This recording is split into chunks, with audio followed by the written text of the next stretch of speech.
Hello दोस्तों, जय हिंद। मैं दीपक कुमार यादव आज मैं एक नए वीडियो के साथ आया हूं, जो कि वास्तविक संख्या का प्रश्नावली 1.2 का मैंने वीडियो अब बनाने जा रहा हूं।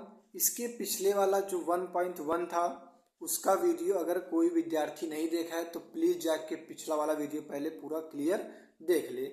आज हम आपको शुरू करने वाले हैं 1.2। आज क्या शुरू करने वाले हैं 1.2। 1.2 में पहला क्वेश्चन क्या कह रहा है, ध्यान से देखिएगा।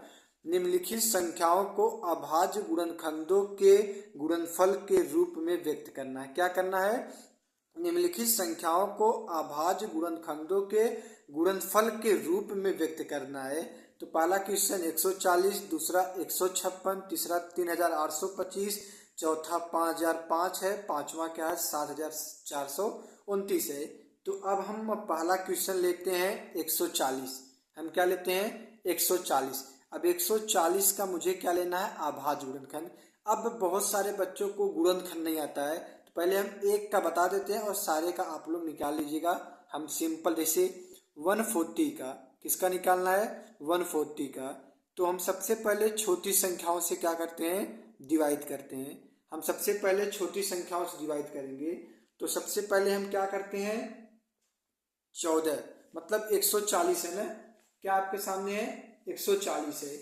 अब 140 को सबसे पहले देखो, अगर इकाई के अंक पे ध्यान समझिए, अगर इकाई के अंक पे बेटा 0 आ जाए, 2 आ जाए, 4 आ जाए, 6 आ जाए, 8 आ जाए, अगर इन पांचों संख्याओं में से कोई भी एक संख्या आ जाए तो आप लोग समझ जाइएगा ये संख्या पूरी संख्या किससे कटेगा, 2 से कटेगा। किससे कटेगा, 2 से कटना ही कटना है, ये एकदम रियल हम बता देते हैं। तो इकाई अंक कितना है 0, इसका मतलब 140 किससे कटेगा, 2 से। तो 2 से काटो, 2 सटे 14, 0 डाल लो। फिर 2 से काटो कितना आ जाएगा, 35 आ जाएगा। फिर किससे काटेंगे, 5 से काटो, 5 सटे 35, 7 का 7। तो मतलब हमारा 140 का अभाज्य गुणनखंड यही आएगा। क्या आपका है, ध्यान से देखिएगा, 2 गुणे 2 गुणे 5 गुणे 7 ये है। अब इसको हम और एक और सिंपल तरीके से लिखते हैं। 2 कितनी बार है, 2 बार, तो 2 के पावर में 2। अब यहाँ पे 5 कितनी बार है, 1 बार, तो 5 के पावर में 1। 7 कितनी बार है, 1 बार में, तो 7 पावर 1। ये आपका क्या हुआ, आंसर हो गया। होप दैट सभी बच्चों को समझ में आ गया होगा। अगला क्वेश्चन 156, ऐसे ही करना है जैसे 140 निकाले हैं वैसे 156 का। 156 का अभाज्य गुणनखंड होगा बेटा 2 गुणे 2 गुणे 3 गुणे 13। तो 2 दूनी 4, 4 त्याई 12, 12 13 में 156। इसको भी हम सिंपल तरीके से लिख सकते हैं। 2 कितनी बार है, 2 बार, तो 2 के पावर 2। यहाँ पे 3 कितनी बार है, 1 बार, 3 पावर 1। यहाँ पे 13 कितनी बार है, 13 पावर 1। ये आपका आंसर हुआ। अब 3825, 3825 का ऐसे ही गुणनखंड निकालेंगे तो कितना आएगा मेरा, 3 गुणे 3 गुणे 5 गुणे 5 गुणे 17 आएगा। देखो 3 त्रिक का 9 पच्चे 45 पंचा, इस तरह गुणा करके आगे मेरा आ जाएगा। तो 3 कितनी बार है बता, देखो 2 बार है, तो 3 पावर 2। अब यहाँ पे 5 कितनी बार है बेटा, 5 की पावर 2। अब यहाँ पे 17 कितनी बार है, तो 17 की पावर में 1। ये आपका क्या होगा, आंसर हो गया। आई बात समझ में। अगला क्या है, 5005 है। 5005 में सबसे पहले 5 से काटते हैं। 5 से कटेगा, फिर मेरा 7 से कटेगा, फिर मेरा 11 से कटेगा, फिर मेरा 13 से कटेगा। इसमें किसी का जोड़ा नहीं बनता, पावर में 1 1 लगा दो, ये आपका क्या हो जाएगा, आंसर हो गया। आगे बात सुन बेटा, लास्ट क्या है 4729। तो 4729 तो सबसे पहले 70 से कटेगा, फिर 19 से कटेगा, फिर 23 कटेगा। इसके भी घात में कुछ नहीं है, 1 1 लगा के ये आपका आंसर हो गया। इसके लिए बेटा ये अभाज्य गुणनखंड विधि जो मैंने बताया है, इसके लिए आप लोग को पहाड़ा आना चाहिए। क्या, पहाड़ा। पहाड़ा अच्छे तरीके से आना चाहिए, कम से कम 40 तक का पहाड़ा अपने जुबान पे कर लो। अगर गणित सीखनी है, गणित पढ़नी है तो 40 तक का पहाड़ा आप लोग अच्छे तरीके से रिवीजन कर लो। आई बात समझ में। अब अगला हम आपके सामने लेकर आते हैं दूसरा क्वेश्चन। अब देखिए दूसरा क्वेश्चन क्या कह रहा है, पूर्णांकों के निम्नलिखित युग्मों के एचसीएफ और एलसीएम ज्ञात कीजिए तथा इसकी जांच कीजिए कि दो संख्याओं का गुणनफल एचसीएफ और एलसीएम है। मतलब क्या बोला है, पूर्णांकों के निम्नलिखित युग्मों के एचसीएफ और एलसीएम ज्ञात करना। मतलब हमें सबसे पहले एचसीएफ निकालना है, फिर मुझे एलसीएम निकालना है। तो दोनों को निकालने के बाद फिर मुझे जांच करनी है, तो दोनों संख्याओं का गुणनफल बराबर एचसीएफ गुणे एलसीएम। ये दोनों मतलब राइट हैंड साइड और लेफ्ट हैंड साइड देखना है मेरा बराबर है कि नहीं है। तो पहला क्या है 26 और 91। तो सबसे पहले हम 26 और 91 का गुणनखंड करते हैं। 26 और 91, तो 26 का गुणनखंड करो कितना आ जाएगा, 26 का गुणनखंड करेंगे तो 2 गुणे 13 आ जाएगा। 91 का करेंगे 7 गुणे 13 आ जाएगा।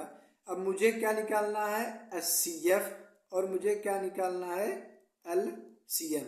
एक बात बेटा ध्यान समझना, जो संख्याओं दोनों में कॉमन रहती है वो आपका क्या रहता है एचसीएफ रहता है। तो दोनों में कॉमन क्या है 13 13, तो 13 मेरा क्या हो गया एचसीएफ। अब देखो ऊपर वाले में बचा क्या है 2, नीचे वाले में बचा क्या है 7। अब दोनों में कॉमन क्या मिला है 13। अब इन सब का गुणा कर दो, 2 सत्ते 14 गुणे 13। अब फिर क्या करते हैं इन दोनों का गुणा करते हैं। 14 में 13 का गुणा कर दो कितना आ जाएगा 182। ये आपका आंसर हो गया, ये पहले का आपका आंसर हो गया। अब मुझे अभी देखो ये तो एचसीएफ निकल गया और एलसीएम निकल गया। अभी आप ऊपर क्वेश्चन में क्या बोला था, दोनों संख्याओं का गुणनफल। तो हम क्या करते हैं दोनों, आगे देखो बेटा, आगे देखो दोनों संख्याओं का गुणनफल बराबर एचसीएफ गुणे एलसीएम, ये होता है ना। तो दोनों संख्याओं का गुणनफल, हमारे पास दो संख्या क्या क्या था 26 गुणे 91। एचसीएफ कितना आया है 13, एलसीएम कितना आया है 182।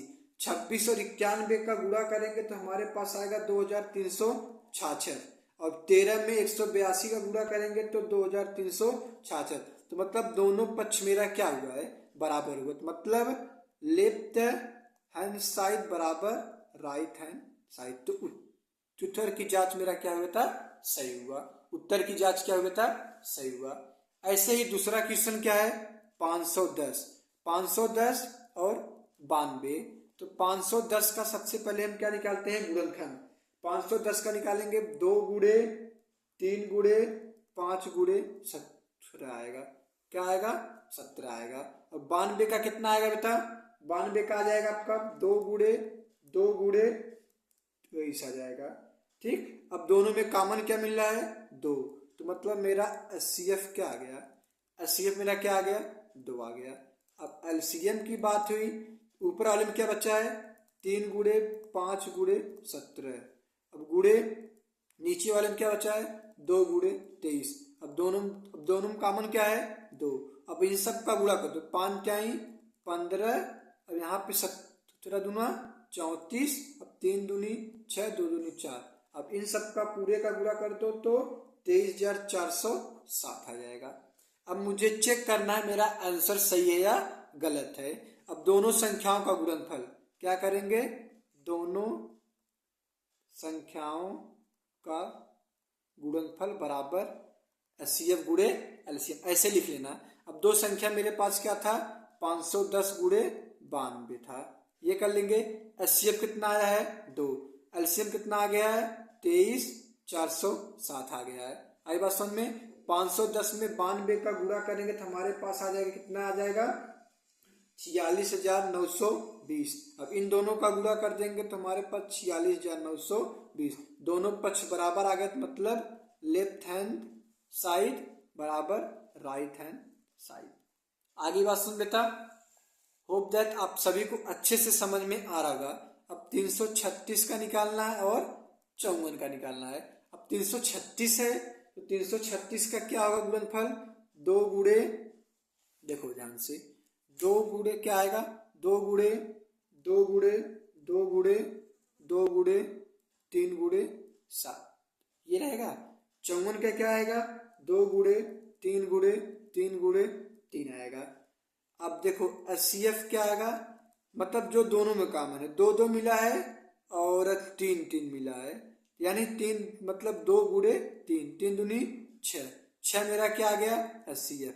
अब LCM लेना है, ऊपर वाले में 2 गुणे, देखो 2 कितनी बार बचा है, 1 2 3, तो यानी 2 के पावर में 3 हो गया। अब 7 कितनी बार बचा है, 1 बार। अब 3 कितनी बार बचा है, 2 बार। अब 2 दूनी 4 दूनी 2 दूनी 4 दूनी 8 हो गया, यहाँ पे 7 हो गया, 3 3 का 9 हो गया। ठीक, 8 सत्ते 56 गुणे 9 हो गया। इन दोनों का गुणा कर दो तो कितना आएगा, 30 24 आएगा। कितना आएगा, 30 24 आएगा। ये आपका HCF और LCM हो गया। अब फिर जैसे ये मैंने बताया था, दोनों संख्याओं का गुणनफल HCF गुणे LCM, तो ऐसे कर दो, दोनों संख्याओं का गुणनफल बराबर HCF गुणे LCM। अब मेरे पास दो संख्या क्या क्या थी, 336 गुणे 54, 80 बराबर कर दो। HCF कितना आया है 6, LCM कितना आया है 30 24, इन दोनों का गुणा करेंगे तो हमारे पास 18,144, इन दोनों का गुणा करेंगे 18,144, तो यानी हमारा क्या आ गया, लेफ्ट हैंड साइड बराबर राइट हैंड साइड। आगे बात समझ में। होप दैट आप सभी को अच्छे से समझ में आ गया होगा। अगर आप लोग को नोट करना है तो 2 मिनट में इसको 2 मिनट में नोट कर लीजिए। ठीक, अब मैं अगला क्वेश्चन बताने वाला हूँ, इसके साथ मान लीजिए। अगर वीडियो नहीं सुनाई, फिर से पीछे से करके अच्छे से समझने का, देखने का प्रयास कीजिए। अगला क्वेश्चन देखिए बच्चों, अगला क्वेश्चन नंबर 3 क्या है, अभाज्य गुणनखंड विधि द्वारा निम्नलिखित पूर्णांकों के LCM और HCF ज्ञात करना है। बस सिर्फ मुझे LCM और HCF निकालना है। तो पहला क्वेश्चन क्या है, देखो 12 है, 15 है, 21 है, तो 12 का गुणनखंड क्या आएगा बेटा, 2 गुणे 2 गुणे 3। 15 का क्या आएगा, 3 गुणे 5। 21 का क्या आएगा बेटा, 3 गुणे 7।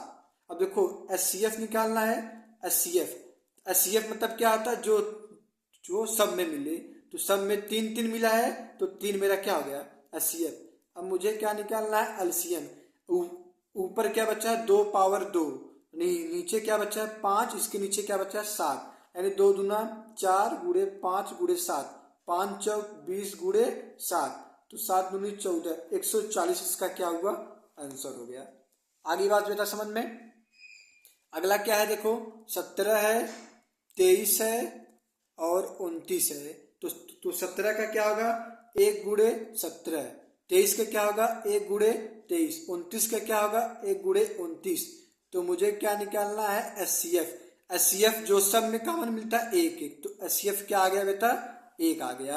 अब LCM बचा है, ऊपर वाले में क्या बचा है 17, नीचे वाले में 23 गुणे 29, इन सब का गुणा कर दो तो हमारे पास आ जाएगा, इन सब का गुणा करने 11,339, ये आपका आंसर हो गया। अब लास्ट देखो क्या है, 8 का 9 का 25 का, 8 का गुणनखंड क्या आएगा 2 गुणे 2 गुणे 2, तो 3 गुणे 3 आएगा। अब यहाँ 25 का क्या आएगा, 25 का आ जाएगा तो 5 गुणे 5, इसमें कोई कॉमन नहीं है ना, तो मतलब हमारा क्या कॉमन है, 1 कॉमन है। एक HCF आ गया।